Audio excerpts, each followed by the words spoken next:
안녕하십니까. 미래부 5G 담당 심주섭 사무관입니다. 미래성장 동력 5G 분야 정책 방향에 대해서 소개해 드리겠습니다. 발표 순서는 다음과 같습니다.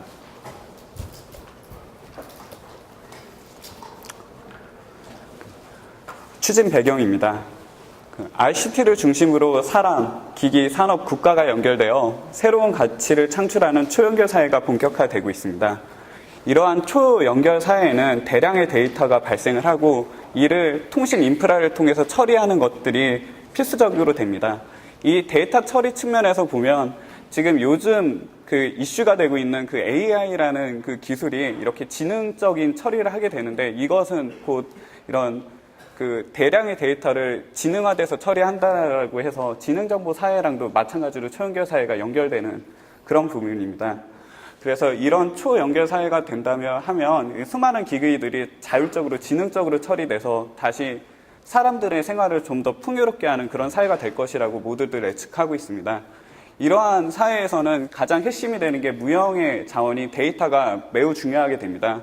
그래서 이런 데이터가 매우 중요한 자원으로서 여겨지기 때문에 데이터 경제 시대라고도 이야기를 하는데 그런 데이터 경제 시대에 이제 이런 데이터들을 처리하는 방식이 이렇게 IoT, 클라우드, 빅데이터, 그리고 모바일, 추가적으로 AI까지 합쳐서 이런 ICBM 플러스 AI가 바로 이런 데이터 경제 시대의 핵심이 되는 그런 기술이라고 모두들 생각하고 있습니다. 미래 성장 동력으로 왜 5G가 중요한지에 대한 설명하는 그런 프리젠테이션입니다. 그래서 이동통신은 창조경제 실현의 핵심 수단입니다. 우리나라 국내 산업에서 이동통신은 차지하는 비중이 매우 큰 주력 사업입니다. 우선 이동통신 단말을 비롯하여 부품 또 그에 따른 서비스까지 아우르는 큰 그런 국가 GDP에서 큰 비중을 차지하고 있는 산업이고 또한 이 이동통신 인프라, 통신 인프라를 통해서 컨텐츠, 디바이스 또한 인터넷 서비스 등 다양한 산업들이 발전할 수 있는 산업의 용광로로서 작용을 하고 있습니다. 그래서 미래 사회에서는 이제 통신 인프라가 그런 도로 인프라, 이런 상하수도 인프라, 이런 기타 인프라보다 하드웨어적인 인프라보다도 훨씬 중요한 그런 핵심 인프라가 될 거라고 모두들 생각하고 있습니다. 그래서 우리나라 한국의 이제 ICT 발전사를 살펴보면 이런 인프라들을 선제적으로 구축을 통해서 우리나라 ICT 산업이 급격하게 발전한 것을 살펴볼 수 있습니다. 그래서 국가 성장 동력 창출 측면에서는 5G 인프라를 선제적인 구현을 하는 것을 통해서 우리나라 ICT 산업이 한 단계 더 발전하는 것을 목표로 하고 있습니다. 앞선 슬라이드에서 설명드리다시피 데이터 경제 시대에서는 이런 5G 인프라가 매우 중요하기 때문에 각국이 경쟁을 치열하게 하고 있습니다. 각국도 미래 성장 동력을 찾기 위해서 이렇게 노력을 하고 있는데 전 세계 경제가 데이터 경제로 발전할 거기 때문에 이에 대한 경쟁을 치열하게 하고 있고 우리나라도 세계에서 선도해 나가기 위해서 미래 성장 동력으로 5G를 추진하고 있습니다. 5G 인프라가 기존에 있던 이동통신 인프라랑 어떤 차이를 보이는지를 설명해주는 차트입니다. 기존에 이동통신이라 하면 우선 통신이 되느냐 그리고 데이터가 얼마나 빠르냐를 가지고 10년 주기로 발전을 해왔습니다. 1984년 1세대 통신서부터 10년 주기로 계속 이렇게 발전을 했는데 5G에 있어서는 특징이라고 하는 게 그냥 단지 속도뿐만이 아니라 초고속을 지원하는 뿐만 아니라 초연결, 실시간성을 지원하는 게 매우 중요하게 되었습니다. 이 이유는 차후 이제 기술 개발이나 아니면은 다른 슬라이드에서 추가적으로 설명을 드리도록 하겠습니다.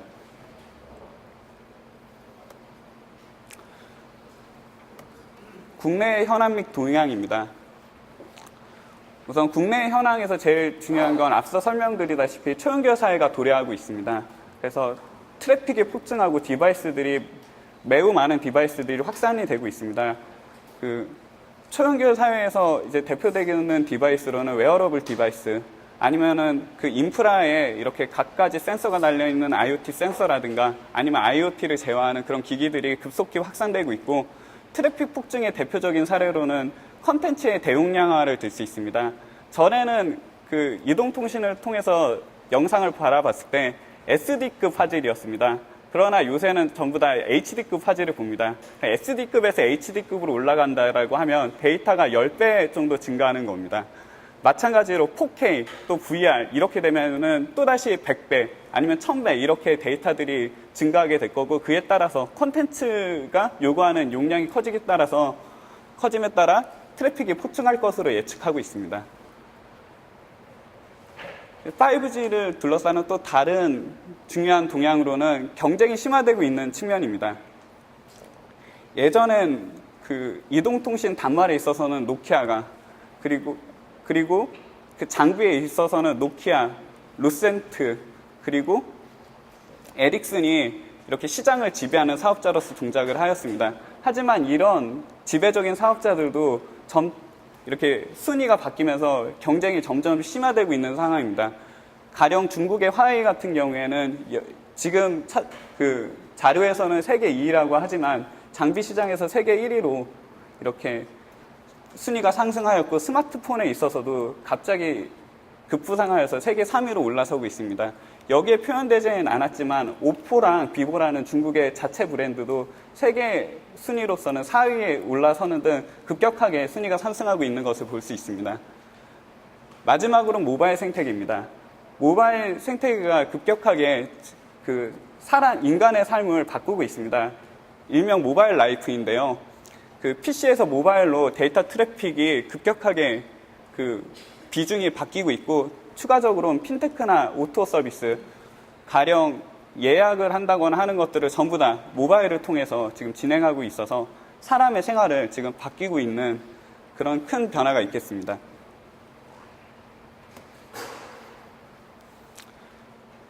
시장 추이를 설명드리겠습니다. 세계 이동통신 시장은 크게는 단말, 장비, 서비스 시장으로 이렇게 살펴볼 수 있는데, 그 전체적인 시장 규모가 95년에 비해서 이제 2015년에 20배 정도 성장을 했습니다. 앞으로는 그 성장이 더 가속해야 될 것으로 생각이 됩니다. 예상이 됩니다.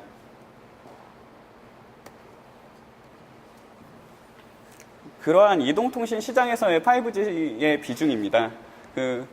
2020년에 5G는 아마 상용화 될 것으로 예상하고 있으며, 그때 당시에는 한 2% 정도의 수준을 차지하고 있으나 2026년에는 한 50% 정도의 수준을 점유할 것으로 예상을 합니다. 국내는 5G에 대한 상용화가 좀 더 빠르게 이루어져 2020년에 5% 정도의 그 비중을 차지하지만 2026년엔 60% 정도의 이동통신 시장을 점유할 것으로 예측됩니다. 표준화 동향입니다. 크게 그 국제 표준은 이런 정부 간 표준을 논의하는 ITU와 이제 민간이 실질적으로 표준을 논의하는 3GPP 양갈래로 나눌 수 있습니다. ITU 표준에서는 2017년만 기술을 제안을 받고 2019년에 그 기술들을 평가해서 2020년에 표준을 완료하는 일정으로 추진하고 있습니다. 여기서 중요하게 체크해야 될 포인트 중에 하나는 2018년, 2020년, 2022년에 있는 그 한중일 3국의 올림픽입니다. 우리나라 같은 경우엔 2018년 평창에서 5G를 시연하려고 준비를 하고 있고, 일본은 2020년, 중국은 2022년에 5G를 제대로 보여주겠다라고 각국이 경쟁을 하고 있습니다.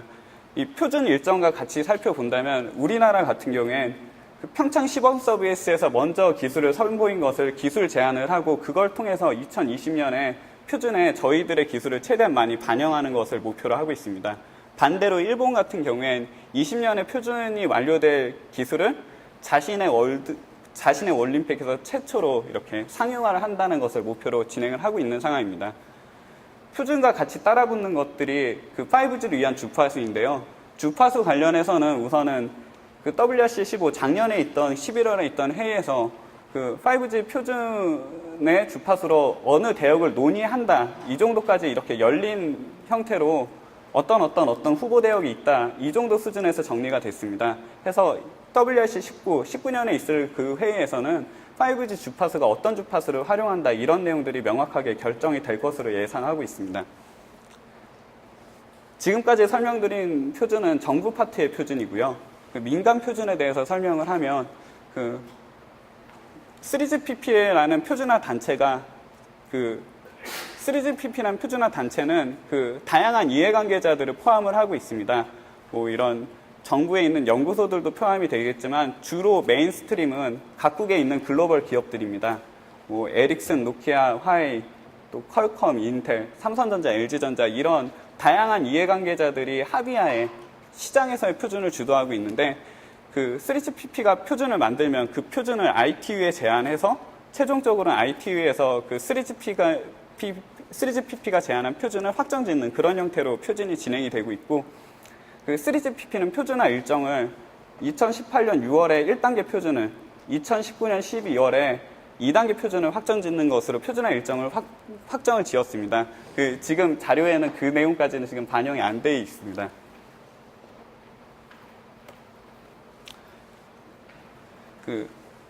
5G 표준에 있어서 우리나라가 어느 정도 큰 기여를 한 부분이 있습니다. 우선 5G에 대해서 우리나라 주도로 미래 청사진을 그렸고 그 내용들이 다음과 같은 8가지 지표로 설명이 될 수 있습니다. 그 중에 특히 주목해야 될 건 최대 전송 속도, 그리고 전송 지연, 최대 기기 연결 수입니다. 5G 시대가 되면 초고속을 지원하는 건 물론이고 또한 초연결과 실시간성을 지원한다는 데 큰 의미가 있습니다. 초연결과 실시간성에 대해서 어떤 의미가 있느냐 이렇게 의문을 갖고 계시는 분들도 많으실 터인데요. 초연결 실시간성이 활용되는 것은 서비스를 살펴보면 단적으로 알 수 있습니다. 자율주행차가 통신을 통해서 사고를 방지한다거나 또한 새로운 데이터를 받는다거나 하는 것들은 지연 시간이 매우 중요합니다. 그래야 사고를 방지할 수 있고 그리고 미연에 예방할 수 있습니다. 그런 실시간성이 지연이 돼야 자율주행차가 통신을 활용한 서비스가 가능해지는 겁니다. 마찬가지로 스마트시티라고 하면 스마트시티는 사람이 지나다닐 때 가로등이라든가 아니면 키오스크라든가 아니면 수많은 센서에서 사람에게 데이터가 전달이 되어야 됩니다. 그런 것들을 지원하기 위해서는 초연결성이 아울러 필요하게 됩니다. 그래서 우리나라가 이런 초고속, 초연결 실시간성에 대해서 이렇게 미래 비전을 제시해서 그 내용들을 ITU가 확정지어서 작년 5월에 이렇게 발표하게 되었습니다. 해외 기술 개발 동향입니다. 이 해외 각 글로벌 기업들은 5G 상용화 시점이 2020년을 목표로 여러 가지 기술 개발을 하고 있습니다. 각 회사가 노리는 바는 각기 차이가 있는데요. 에릭슨 같은 경우에는 더 이상 이제 장비 사업자로 남기보다는 이제 서비스 사업자가 되려고 네트워크 슬라이싱이라는 SDN NFV 기술과 그 외 여타 다른 기술들을 연동해서 지금 현재 IBM이 유지보수로 사업을 영위하는 것처럼 네트워크 운영을 통해서 이익을 얻는 그런 방식의 전략으로 R&D를 추진하고 있습니다. 노키아 같은 경우에는 초고속 외에도 실시간성을 같이 지원하는 그런 형태의 R&D를 추진하고 있고 화웨이랑 일본의 NTT 도코모도 각 영역에서 각계 약진으로 R&D를 추진하고 있는 상황입니다. 국내에서도 해외와 경쟁하기 위해서 5G R&D를 추진하고 있습니다. 삼성전자 같은 경우엔 초고속 분야에서는 세계적으로 선도에 치고 나가고 있고 이 기술을 활용해서 평창 시범 서비스에 선보일 예정입니다. 아마 2부에 KT의 발표에서 관련된 내용들을 설명을 들으실 수 있으실 겁니다. LG전자 같은 경우에는 자율주행차 관련된 통신기술을 어느 정도 선도해 나가고 있고 SKT, KT, LGU+도 5G 망을 이용한 서비스들에 대한 R&D를 진행하고 있습니다. 애트리도 초고속뿐만 아니라 초연결, 실시간성 관련된 연구들을 다수 진행하고 있습니다. 예. 지금까지 5G에 대해서 미래선장 동력으로 추진해야 될 이유와 그리고 관련된 동향들에 대해서 설명을 들으셨습니다. 관계해서 이제 비전과 목표를 설명드리겠습니다. 우선 5G를 둘러싼 그런 기술적인 측면, 시장 확산적인 측면, 생태계, 표준 측면에서 각 단면과제와 대응 방향을 살펴보겠습니다. 기술 측면에서는 모바일 시장에서 기술 경쟁력이 부재할 경우에는 시장 퇴출로 연결되는 그런 문제가 있습니다. 그리고 시장 확산 측면에서는 그 우수 기술이 있음에도 불구하고 서비스에까지 연결되지 못하는 그런 문제가 발생할 수 있고, 생태계 측면에서도 그 ICT 생태계가 원활하게 동작하지 않을 경우 경쟁력을 유지하기가 어려운 측면이 있습니다. 표준 같은 경우엔 그 국내가 외따로 표준을 치고 나갔을 경우엔 세계의 그 글로벌 시장과 맞지 않는 그 규모의 경제에서 밀릴 수 있기 때문에 글로벌 표준으로 이렇게 함께 가야 되는 그런 문제가 있을 겁니다. 해서 그 각각 그 대응 방향들을 그 퍼스트 무버 기술 개발 전략 추진, 뭐 선제적 시장 확산 기반 마련, 그리고 산학연 중소기업이 상생 발전하는 신생태계 조성, 그리고 주요국가 글로벌 협력을 추진하는 그런 방향으로 지금 대응 전략을 마련하고 있습니다. 전반적인 5G 정책의 비전과 목표입니다. 5G 정책의 목표로는 우선 이동통신 단말 기술을 세계의 기술 경쟁력을 1위를 유지하고, 장비 시장에 대해서는 최대한 가능하다면 20% 5G 장비 시장을 한번 선점을 해보자라는, 초기 시장 선점을 하자라는 그런 목표를 잡았습니다. 특허 경쟁력은 세계에서 지금도 LG전자, 삼성전자를 합치면 세계에서 1, 2권 수준인데, 그런 특허 경쟁력을 앞으로도 유지해 나가자라는 목표를 세웠고, 마지막으로는 일자리를 어느 정도는 창출을 하자라는 그런 목표를 세웠습니다. 해서 이러한 목표를 달성하기 위해서 시장에서는 우선 조기 상용화를 추진하고, 표준은 그 글로벌 표준을 이렇게 선도하는 역할을 맡으며, 기술 같은 경우에는 선제적인 리스크 테이킹한 R&D를 추진하고, 생태계 측면에서는 산학연이 같이 협동하는 그런 생태계를 마련하겠다라는 게 저희의 정책 방향입니다. 각 방향별로 세부적으로 설명을 드리겠습니다. 우선 시장 측면입니다. 정부가 생각하는 5G에서 제일 중요한 정책은 우선 세계 최초로 5G 상용화를 이렇게 선도해 나가는 게 저희의 정책의 가장 큰 방향입니다. 해서 그 3단계로 우선 2015년에 프리 5G 서비스를 시연을 하고, 2017년에 시범 서비스를 준비해서 2018년 평창을 비롯해서 다양한 통신사들이 시범 서비스를 보여주며, 마지막 2020년 정도에는 세계 최초로 5G 상용화를 선보일 것을 저희의 목표로 하고 있습니다. 해서 그 각각에 대해서는 우선 그냥 각 서비스들의 대표적인 그 예 중에 하나입니다. 해서 작년 그리고 올해 초에 있었던 프리 5G 서비스에서는 우선 그 지하철에 와이파이 서비스를 이렇게 성능을 개선하기 위해서 이런 애트리에서 개발했던 그런 모바일 백홀 네트워크 기술을 활용해서 그 기존에는 수 메가bps의 속도를 제공하던 와이파이를 수십 메가bps 속도를 제공하는 와이파이 서비스를 보여주는 것들을 시연을 하였습니다. 그 시범 서비스에서는 뭐 초다시점 이체 역상, 아니면 360도 VR, 5G 버스 이런 다양한 서비스들을 준비하고 있으며, 2020년경에는 18년도에 준비했던 그런 시범 서비스들이 다양하게 상용화될 것으로 기대합니다. 참고로 평창 시범 서비스 준비 현황에 대해서도 같이 소개를 드리겠습니다. 많은 분들이 평창 5G 시범 서비스가 잘 보이지 않아서 이 서비스들이 어느 정도나 준비가 돼가고 있느냐라는 질문을 많이들 하십니다. 평창 5G 시범 서비스 관련해서는 우선 주간통신 사업자인 KT와 그리고 올림픽 스폰서인 삼성전자가 함께 준비를 하고 있습니다. 그 두 회사가 서로 협력을 해서 그 모뎀 칩에서부터 단말에 이르기까지, 그리고 장비에 이르기까지 같이 준비를 하고 있으며, 그것들에 대해서도 일정이 여기 나와 있는 바대로 지금 착착 진행이 되어 가고 있는 상황입니다. KT 쪽에서 향후에 설명을 추가적으로 하겠지만, 평창 시범 서비스에서 뭐 다양한 미디어 서비스라든가 홀로그램 서비스, 아니면 드론, 아니면 5G 버스 같은 그런 자율주행 서비스들도 아울러 보여줄 예정입니다.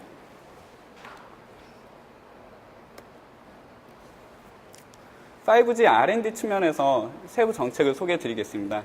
우선은 R&D 정책에 있어서는 우선 리스크 테이킹형 기술 선도형 R&D, 그리고 중소기업을 지원하는 시장 지향형 R&D와 부품에 대한 경쟁력을 상승시키는 부품에 대한 R&D 이렇게 세 가지 방향으로 추진을 하고 있습니다. 기술 선도형 R&D 같은 경우엔 핵심 지재권과 국제 표준 기술 확보를 목표로 하고 있고 거기에 따른 민간이 하기 어려운 기술에 대한 원천 기술에 대한 R&D를 추진하고자 노력하고 있습니다. 아울러 중국이라든가 유럽 그리고 미국 등과 같이 국제 공동 연구를 통해서 글로벌 표준 협력을 통해 우리나라 기술이 좀 더 표준에 많이 들어갈 수 있도록 함께 연구를 추진하고 있는 상황입니다. 시장 지향형 R&D에 대해서 설명을 드리겠습니다. 우리나라 중소기업이 시장에서 이렇게 승부를 볼 수 있는 분야들이 일부가 있습니다. 장비 시장은 워낙 대형 글로벌 기업들이 장비 시장을 꽉 잡고 있는 상황이라 우리나라 네트워크 장비 기업들이 승부를 볼 수 있는 영역들이 일부 폐쇄적인 백홀 네트워크라든가 아니면 소형셀, 아니면 근접 통신 이런 관련해서는 우리나라 기업들이 먼저 기술을 선점해서 그걸 서비스로 먼저 보여준다면 승부를 볼 수 있다라는 생각에 이 시장 지향형 R&D를 추진하고 있습니다. 마지막은 부품 R&D입니다.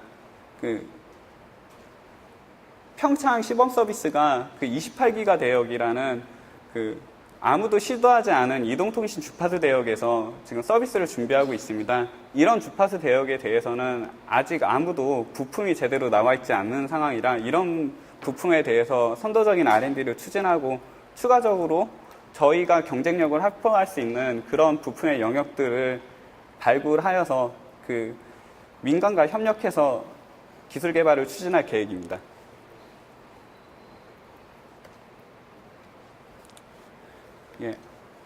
표준 관련된 세부 정책에 대해서 설명을 드리겠습니다. 표준은 크게는 두 가지 방향으로 진행을 합니다. R&D를 통해서 표준으로 연계되는 파트와 글로벌 협력을 통해서 저희가 이렇게 앞세우는 표준들이 실제로 반영되는 양 투 트랙으로 내용을 추진하고 있습니다. 해서 글로벌 기술 교류를 통해서 5G 비전을 공유하고 그리고 국제적으로 한 목소리를 내서 표준을 한번 반영을 해보자라는 내용으로 지금 추진을 하고 있습니다. 또한 기술 개발에만 머무를 것이 아니라 거기에 따르는 표준에 관련된 R&D도 아울러 추진하고 있는 상황입니다.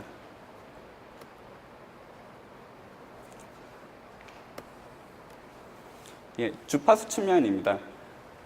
5G 시대에 초고속을 제공하기 위해서 또한 다양한 넓은 광범위한 커버리지의 연결 서비스를 제공하기 위해서는 다양한 대역의 대량의 주파수가 필요한 상황입니다. 정부에서는 모바일 관계투 플랜을 제시해서 관련된 주파수들을 충분히 확보를 하고자 하고 있습니다. 우리나라만 단독으로 주파수를 확보하는 것이 아니라 전 세계 장비들이나 아니면 단말들이 로밍이라든가 아니면 규모의 경제를 맞추기 위해서는 주파수들이 공조가 되어야 되는데요. 그런 부분에 있어서도 미국이라든지 아니면 중국, EU와 같이 협력을 하고 있는 상황입니다.